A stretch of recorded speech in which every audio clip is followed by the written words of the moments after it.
नमस्कार, आमी पूर्वा बेंगालोर थेके बोलছি। কাছে দূরে দেশ ও দেশের বাইরে যে যেখান থেকে আমার ভিডিওটি দেখছেন সকলকে আমার আন্তরিক শুভেচ্ছা। বেঙ্গালুরে বাঙালি চ্যানেলে আপনাদের সকলকে আরও একবার স্বাগত। সুস্থ স্বাভাবিক মানুষ হঠাৎ করে কেন হসপিটালাইজ হলাম, আজকে সেই নিয়েই ভিডিও। দেখুন, প্রত্যেকটা মেয়েরই পিরিয়ডস চলাকালীন একটু আধটু পেন থাকে পেটের মধ্যে, তো আমারও একটু আধটু পেন ছিল। তো এই এখন হঠাৎ আমার স্টমাকের ডান সাইডে প্রচুর ব্যথা উঠেছিল। তো সেই জন্য পাড়ারই একটা নার্সিংহোমে গিয়ে দেখানোতে তারা একটা স্লাইন দিল আর পেন কিলার ইঞ্জেকশন দিল। তো তাতে আমি কিছুটা বেটার ফিল করলাম, ওরা ছেড়ে দিল, বলল যদি অসুবিধা হয় তখন দেখানোর জন্য। তো বাড়ি ফেরার পরে সারা দিন ভালো থাকলাম, রাত্রিবেলাও খাওয়া দাওয়া করলাম, রান্না করলাম, স্বাভাবিক কন্ট্রোলে ছিল ব্যথা। হয় ভাবলাম হয়তো আস্তে আস্তে ঠিক হয়ে যাবে, কিন্তু সেই দিন অর্থাৎ সানডে মাঝ রাতে এত পেন, এত যন্ত্রণা যে রাখা যায় না এরকম অবস্থা। তখন আমার হাজব্যান্ড হঠাৎ করেই আমার বাড়ি থেকে প্রায় 1 কিলোমিটার দূরে একটা নার্সিংহোম আছে, সেখানে রাত্রিবেলা নিয়ে গেল এবং তারা আমাকে অ্যাডমিট করে নিল। রাত ভোর স্লাইন চললো এবং পেন কিলার ইঞ্জেকশন চললো, তাতেও ব্যথা কিন্তু কোনোভাবে কমলো না। কন্ট্রোলের মধ্যে থাকলেও ব্যথা কিন্তু থেকেই গেল। তারপরেও সকাল থেকে বেশ যন্ত্রণা শুরু হয়। সকাল থেকে আমার ট্রিটমেন্টটা প্রপারলি শুরু হয়। আমার ব্লাড টেস্ট করা হয়, ইউরিন টেস্ট করা হয় এবং ইউএসজি করা হয়। তাতেও কিন্তু ইউএসজিতেও কিচ্ছু ধরা পড়লো না। এবং তারপর ডাক্তাররা, মানে এখানে ডাক্তাররা তো খুবই ভালো, আরও 2-3 জন ডাক্তার মিলে দেখার পর তারা সিদ্ধান্ত নিলেন যে সিটি স্ক্যান করতে হবে। তো এই হসপিটালটা বা এই নার্সিংহোম থেকে ইয়ালাঙ্কার মেন জায়গায় যেখানে সিটি স্ক্যান করা হয়, এই হসপিটালের ভিতরে সিটি স্ক্যান হয় না। তো সেখানে ওরাই অ্যাম্বুলেন্স নিয়ে এসে আমাকে নিয়ে গেল এবং সেখানে সিটি স্ক্যান হলো সোমবার বিকাল নাগাদ। অ্যাম্বুলেন্সে যাওয়ার জন্য যেটুকুই ঝাঁকার পায় তার জন্য আমার ব্যথা আরও বেড়ে গেল। তো অ্যাম্বুলেন্সে যাওয়া আসার দরুন ব্যথা বেশ করতে শুরু করেছিল এবং ওখানে সিটি স্ক্যান করার পর আধ ঘন্টার মধ্যে ওরা সমস্ত রিপোর্ট দিয়ে দিল। রিপোর্ট দেওয়ার পরে আমরা হসপিটালে ফেরত এসে ওখানে ডাক্তাররা আলোচনা করে আমার হাজব্যান্ডকে জানালো যে আমার অপারেশন করতে হবে, একটা ছোট্ট অপারেশন হবে, মাইক্রো সার্জারির মাধ্যমেই হবে। কিন্তু তাও ডাক্তাররা আমার মতামত নিল এবং আমাকে কাগজে সই করালো যে আমার মত আছে কিনা, যে ফর্মালিটি থাকে সেগুলোকে পূরণ করলো এবং আমাকে সুন্দরভাবে হিন্দিতে বুঝিয়ে দিল যে আমার কি হয়েছে এবং কিসের অপারেশন হবে।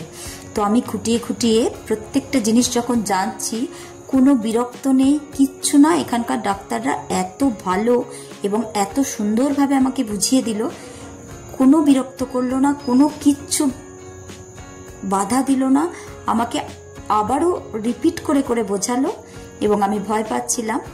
আমার যেটা হয়েছিল সেটা হচ্ছে আমার ওভারিতে চর্বি জমে গেছিল, সেই চর্বিটা অপারেশন করে বের করতে হবে। আর একটা ছোট্ট হার্নিয়া ছিল, সেটাকে অপারেশন করলো। তো আমি ভয় পাচ্ছিলাম যে আমার ওভারি বাদ দেওয়া হবে কিনা। তো সেই জন্য আমি ডাক্তারবাবুকে আবার রিপিট করলাম যে দেখুন আমার ওভারি বাদ দেওয়া হবে কি। তো উনি কিন্তু খুব সুন্দরভাবে আমাকে বললেন যে আম্মা, কোনো ওভারি বাদ দেওয়া হবে না। আসলে এখানে আমাদের ওখানে যেমন দিদি বলে সম্মান দেওয়া হয়, এখানে প্রত্যেক মহিলাকে আম্মা বলে এখানকার ডাক্তার, নার্স এরা কিন্তু সম্মান দিয়ে থাকে।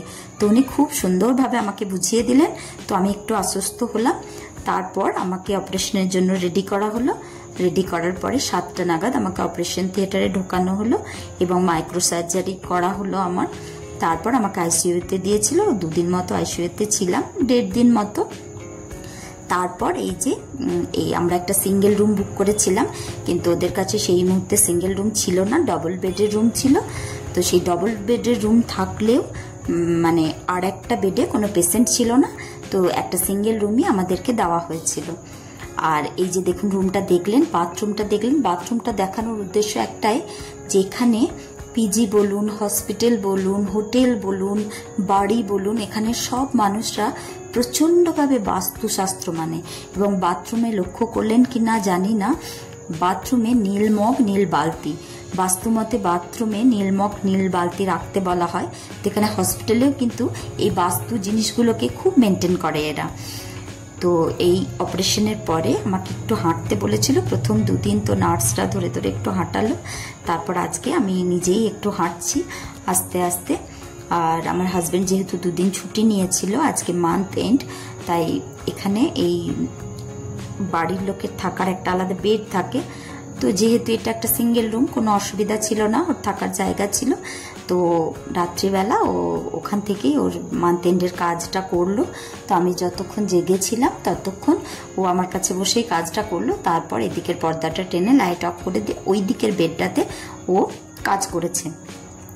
আর এটা হচ্ছে পরের দিন আমরা চলে আসব। তার আগে আমাকে আমার একটু হিমোগ্লোবিন কম আছে, তার জন্য একটা রক্ত হওয়ার একটা ইঞ্জেকশন ওরা স্যালাইনের মাধ্যমে দিল। তারপর সমস্ত কাগজপত্র রেডি করে তারপর আমরা আজকে বাড়ি চলে যাব।